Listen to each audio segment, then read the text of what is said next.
Hello friends, मैं हूं doctor Sonal Pandey और अपने पेज फेमाइन वेलनेस पर और अपने यूट्यूब चैनल पर मैं आप सबका स्वागत करती हूं। फ्रेंड्स, आज मैं आपसे बात करूंगी अस्थमा के बारे में। अस्थमा जिसको हम दमा भी कहते हैं और बेसिकली क्या होता है अस्थमा। देखिए, अस्थमा एक तरीके की एलर्जी होती है जो कि हमारी बॉडी में डेवलप कर जाती है और ये बेसिकली लंग्स की एलर्जी होती है। इसी को ही हम ब्रोंकियल अस्थमा या एलर्जिक अस्थमा कहते हैं।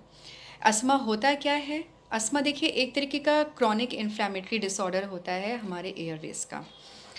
यानी कि हमारे जो एयरवेज में अगर कहीं भी सूजन आ जाए, वहाँ का एरिया नैरो हो जाए और एयर फ्लो ऑब्स्ट्रक्ट करने लगे तो वहाँ पे ब्रोंकियल अस्थमा की शिकायत हो जाती है।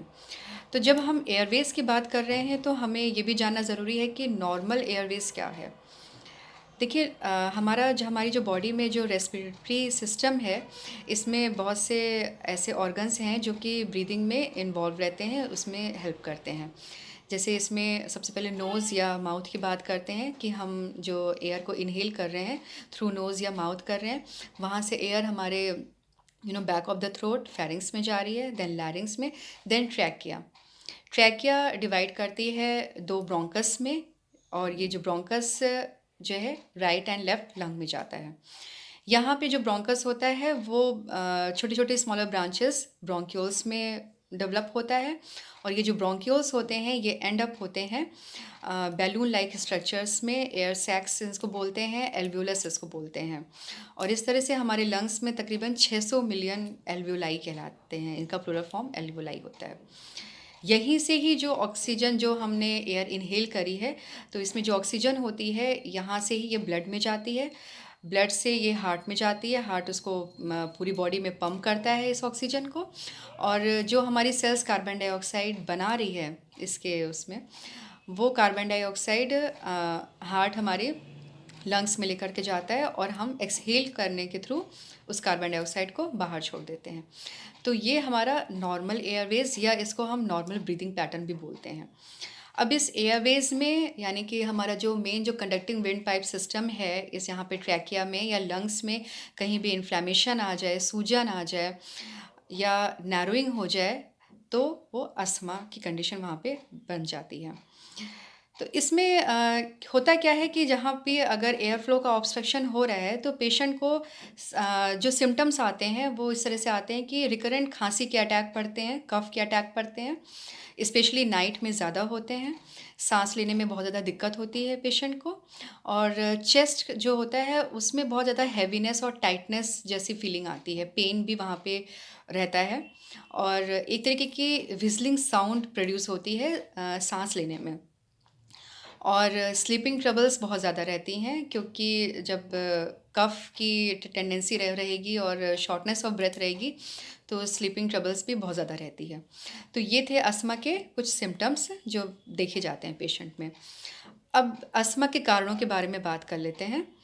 देखिए, अलग अलग व्यक्तियों में अलग अलग कारणों की वजह से अस्थमा डेवलप होता है।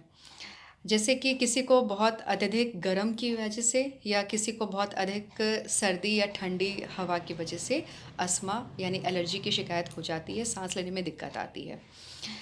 आजकल बच्चों में बहुत ज़्यादा कॉमन है ये सांस फूलने की या कफ की टेंडेंसी, जो कि अगर हम इग्नोर करें या इसको लगातार हम एंटीबायोटिक्स या एंटी एलर्जिक दें तो ये धीमे धीमे एक सर्टेन एज के बाद जा कर के अस्थमा का रूप ले लेती है। टेंडेंसी टू कैच कोल्ड बच्चों में आजकल बहुत ज़्यादा देखी जा रही है, स्पेशली जो मेट्रोपॉलिटन सिटीज़ में जहाँ पे पेरेंट्स बहुत ज़्यादा बच्चों को पैम्पर्ड करके रखते हैं, इम्यून सिस्टम कम रहता है और रिकरेंट कोल्ड की शिकायत रहती है। बेसिकली सेंसिटिविटी बहुत ज़्यादा रहती है, कुछ भी छींकना या इस तरह की, तो इन्फेक्शन बहुत जल्दी जल्दी होने लगता है। तो अगर हम उस चीज़ को सप्रेस करते हैं तो बाद में जा कर के वो अस्थमा की टेंडेंसी वहाँ पे बन जाती है, अस्थमा वहाँ पे डेवलप हो जाता है। तो सीज़न चेंज की या मैंने वेदर चेंज की बात करी कि जब भी मौसम चेंज होता है तो व्यक्ति में ये कंडीशन अस्थमा की हो जाती है।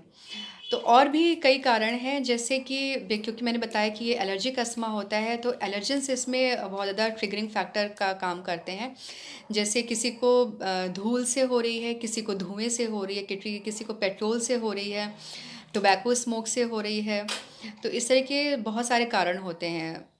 फंगल स्पोर्स हैं, पॉलन ग्रेन्स हैं, और जो लोग अपने घरों में पेट्स पालते हैं तो उनके फेदर्स वगैरह से किसी को एलर्जी डेवलप हो जाती है, वो बाद में धीमे धीमे करके लंग्स में पहुंच जाती है और उसको अस्थमा की कंडीशन डेवलप हो जाती है।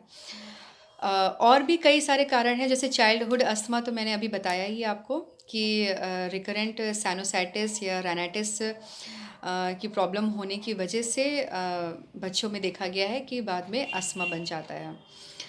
अगर जब भी हमारे पास पेशेंट आता है तो हम उससे फैमिली हिस्ट्री के बारे में ज़रूर जानते हैं, क्योंकि जेनेटिक भी होता है ये काफ़ी हद तक, लेकिन इसके अलावा जैसा कि आजकल का जो सिनेरियो चल रहा है, जो इन्वायरमेंट है वो भी काफ़ी पॉल्यूटेड हो चुका है एयर पॉल्यूशन की वजह से, या वहाँ पे ह्यूमिडिटी भी होने की वजह से एलर्जी की कंडीशन डेवलप हो जाती है और पेशेंट को ब्रोंकियल अस्थमा हो जाता है। ऑक्यूपेशनल अस्थमा भी देखा गया है कि जैसे कि मेट्रोपॉलिटन सिटीज़ में बहुत सारी फैक्ट्रीज़ होती हैं, वहाँ का जो एनवायरनमेंट होता है थोड़ा केमिकल्स ऐसे प्रोड्यूस होते हैं, ऐसे बनते हैं, कॉटन जैसे इंडस्ट्री में देखा गया है कि रुई के फाहे से एलर्जी डेवलप हो जाती है। तो ऑक्यूपेशनल अस्थमा आजकल के सिनेरियो में बहुत ज़्यादा देखा गया है।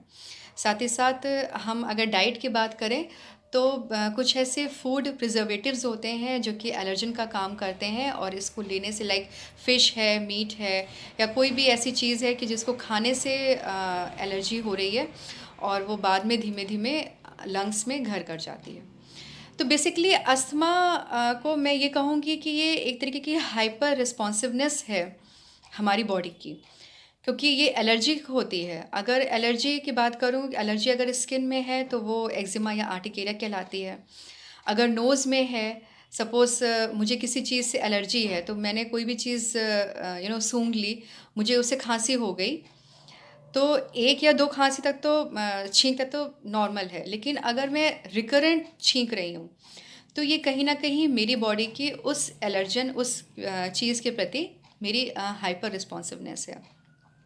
जिसका मैं अगर ट्रीटमेंट करूँ लाइक एंटीबायोटिक्स से, एंटी एलर्जन से, तो वो धीमे धीमे नोज़ से हमारे फेरिंग्स में जाएगी, यहाँ पे फेरिंजाइटिस हो जाती है वही, और फिर वो धीमे धीमे और घर कर जाती है, जिसको लंग्स में आ जाती है और वो अस्थमा बन जाती है। तो देखिए, अगर ये बेसिकली अगर थोड़ा अर्ली ऑनसेट की मैं बात करूँ तो अगर है तो ये रिवर्सिबल भी होता है, ठीक है। लेकिन अगर ये धीमे धीमे सप्रेस करते गए और बीमारी बिल्कुल अंदर तक आ गई है, लंग्स तक आ गई है, तो यही जो है इरिवर्सिबल भी हो जाती है। तो ये चीज़ थी अस्थमा के बारे में। मैं आशा करती हूँ कि मेरा ये वीडियो आपके लिए इन्फॉर्मेटिव होगा, बेनिफिशियल होगा। फ्रेंड्स, अपने नेक्स्ट वीडियो में मैं आपसे बात करूँगी अस्थमा के कुछ बेहतरीन होम्योपैथिक मेडिसिन्स के बारे में, जिसको लेकर के आप अपने अस्थमा को काफ़ी हद तक क्योर कर सकते हैं। Thanks for watching my video. Thank you so much. Bye bye.